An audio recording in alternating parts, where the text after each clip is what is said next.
आम्ही कुणीही कधी दबावाचं राजकारण केलं नाही.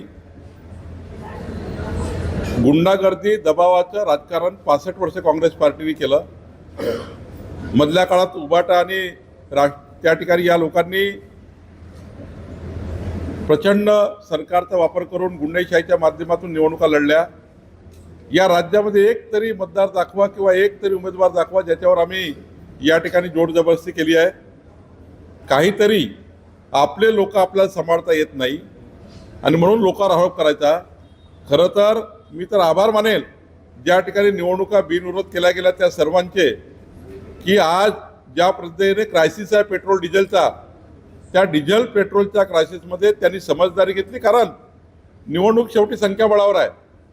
नागपूरची निवडणूकसुद्धा 580 BJP आणि 260 MUA.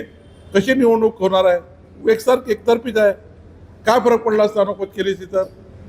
याने फायदा असा होतो की आपल्याला जे राजकीय नुकसान होतं, पेट्रोल आहे, डिझेल आहे, गाड्या आहे, घोड्या आहे, या सर्व लागत नाही. त्यामुळे निवडणूक ही एकतर्फी झाली पाहिजे, निवडणूक ही बिनविरोधात झाली पाहिजे.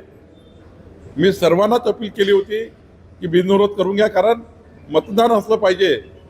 ज्या ठिकाणी अटीतटीची फाईट आहे त्या ठिकाणी आमचं म्हणणं नाही आहे, पण एक साईड निवडणूक आहे त्या ठिकाणी मात्र एकतर्फी झाल्या पाहिजे. आणि या ठिकाणी ज्या निवडणुका झाल्या आहेत बिनविरोध, त्या ठिकाणी वन साईड मतदान आहे.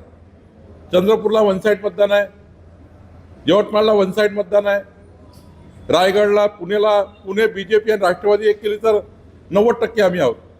रायगडमध्ये एकनाथजी BJP आणि राष्ट्रवादी एक केले तर 90% मतदान आहे.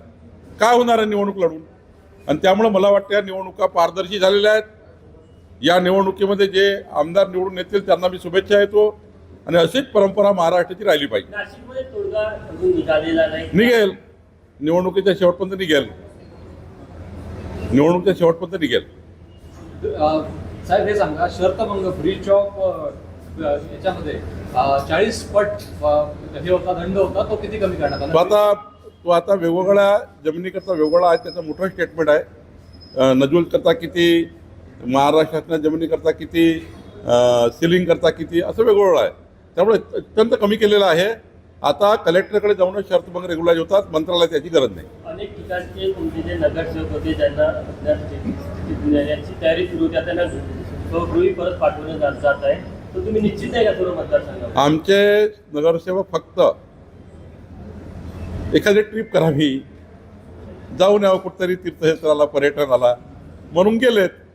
काही जाणारे आहेत. त्याचा अर्थ असा नाही आहे की बाबा काही आम्ही त्या ठिकाणी नगरसेवकाला काही बाहेर पाठवा लागत आहे. वाटतं निवडणूक आहे, गेलं पाहिजे, आलं पाहिजे वगैरे, ठीक आहे. महाराष्ट्रातील ताज्या बातम्यांसाठी बघत रहा टाइम्स टुडे TV. सोबतच शेअर करा, सबस्क्राईब करा आणि बेल आयकॉन प्रेस करा.